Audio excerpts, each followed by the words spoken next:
Got some sweet shit from eBay today. I got the right side grill for the Hearse, man. I am fucking excited. Look at that son of a bitch. Yeah, man. Too bad I gotta paint it. I also got this emblem right here off eBay. Factory Buick emblem. So now when I remove the chrome, I can leave the shield on. The Buick shield.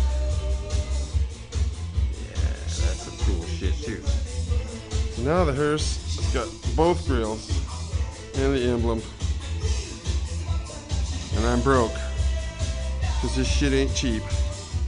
But it's worth it. Later.